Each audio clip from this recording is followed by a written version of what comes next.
Well, good morning, ladies and gentlemen.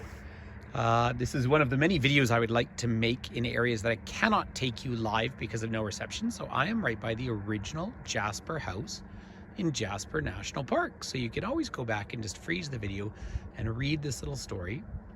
But I am in the Athabasca Valley and I've pulled over. Look at this gorgeous, gorgeous morning here. So I'm by the Yellowhead Highway, Highway 16, or the alternate Trans-Canada Highway. And a little pull in here, but this was original Jasper House. So we're going back to the story of the Northwest Company and always the Hudson's Bay Company. If we don't talk about the Hudson's Bay Company, we're not talking about Western Canada. Although technically, we're not in Rupert's Land here. And why I say that is we are part of the Arctic watershed when we're in Jasper. The Athabasca River is flowing north into the Mackenzie system and the Arctic Ocean. Can you imagine how isolated life was here?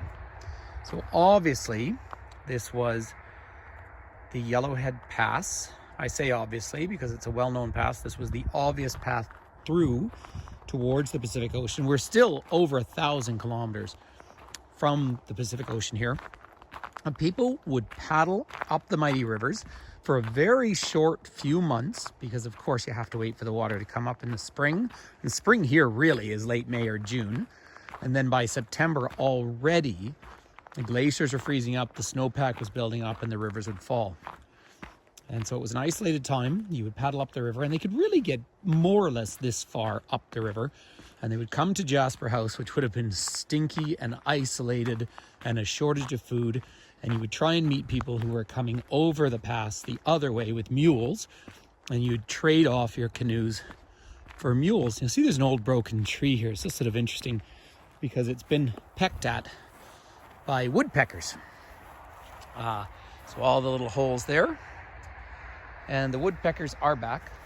So I'm in April right now, and it's a frosty morning. Yesterday it was just dumping snow here, and there's some fresh snow around, very granular time of year. You get to see my shadow as I wander along. But I'd like to go out into the Athabasca Valley here to where Jasper House once was. We're still about a half-hour drive, or say 40 kilometers from the town site of Jasper itself. Jasper National Park is the largest of the four contiguous Rocky Mountain National Parks that we have here in the Canadian Rockies. This is just a dry creek bed, and this will fill with water. This is a very important reality here, is the huge volume difference that we have of water from spring to fall to winter is massive throughout all of Canada, but particularly Western Canada, because our winter is so long. Now I live down in Banff, of course in the town of Banff, in Banff National Park, which was the first national park in Canada, the oldest and obviously the most famous, but Jasper's the biggest of them. It's about 11,000 square kilometers. But if we take our four parks together, and that's Banff, Jasper, Yoho, and Kootenay, that is roughly the size of Wales or the state of Massachusetts. So that's how massive this area is. And Jasper itself is one of the most isolated, famous communities in the world. Edmonton is 4 hours one way, and even Kamloops is about 5 hours the other way. And going north, if you were to check north through these mountains, you would cross the Alaska Highway, but that would be about it. So, but do come walking along. It's a gorgeous morning here. I'm heading down today to the Icefields Parkway, considered one of the 7 or 10 most beautiful drives in the world. And then I'm going to make my way, to the Icefields, hopefully do a presentation down there. And then I'll head home to Banff. So this has been a lovely few days up here, visiting friends and doing a couple of live tours.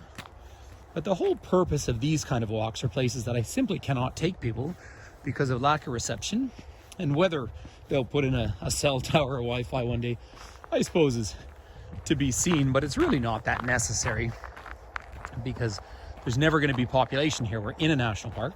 So the town site of Jasper is home to 4,500 permanent residents, and it really won't grow in our national parks. We have a stipulation which is called a need to reside clause. Basically you have to justify your reason to be there. So cost of living is high, but it's not truly a free market. And that's because to protect the UNESCO World Heritage designation for the Canadian Rocky Mountain Parks, they simply cannot grow. And not just to protect that, I think as a real principle.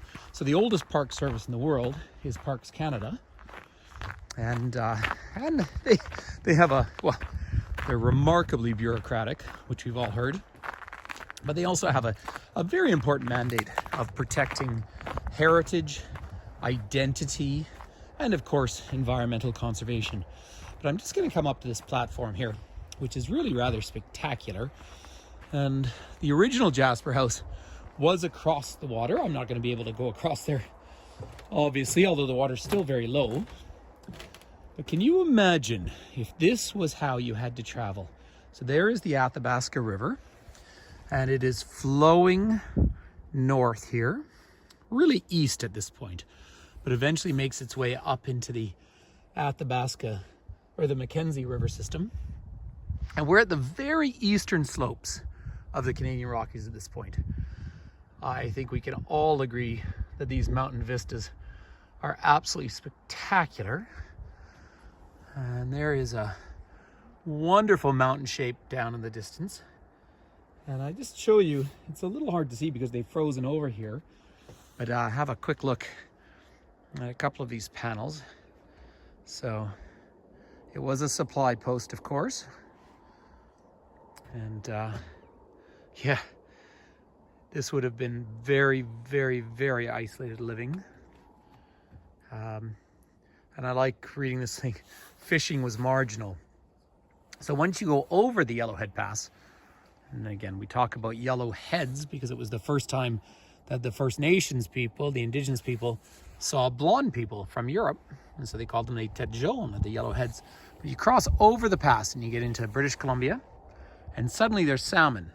So having a consistent source of food like salmon certainly changes the reality for survival and long-term survival. But the First Nations on this side of the Rockies were much more nomadic, and in fact they used the Rockies and the mountain valleys as hunting corridors. And because as beautiful as this environment is, it's not productive ground, and in fact what looks like sand or almost beach, look at a lovely shadow this morning, by the way, but what looks like sand down here is really glacial till or glacial silt. These giant valleys were once filled by glaciers, and of course we still have glaciation. It's hearing the birds.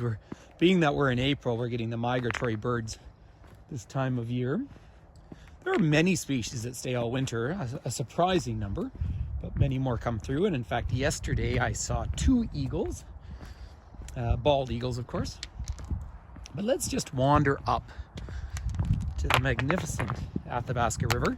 This water here melted off the Columbia ice fields probably a day and a half ago, so it never really warms up. And they established Jasper House just on the other side over here. And they established it really because this is about as far up as people would travel by canoe before they would switch to mule to go over the pass and into what has become, of course, British Columbia, Canada's most westerly province. And it's very icy this morning, all the rounded river rocks, but it is really rather spectacular. And yes, there are fish in here, but not huge. We've got bull trout, which are actually a char, and they're a protected fish now. What a gorgeous morning. So, ladies and gentlemen, this is just a little 10-minute introduction to a part of the world that is an honor to show people.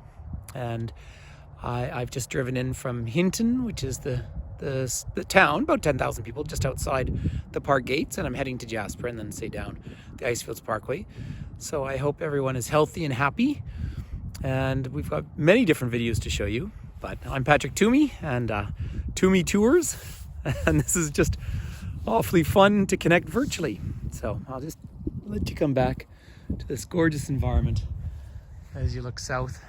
I'll just mention as well, way back in the 1860s, as Canadians went out to the gold fields that were in British Columbia, Barkerville, a group of about 150 people set out from Fort Garry, which becomes Winnipeg, and they were the overlanders, and they trekked around through the Yellowhead Pass themselves, and hardy people, and it was a tough existence. So that's a story for another day. Anyway, stay safe, keep in touch, and we'll talk to you soon. Bye-bye.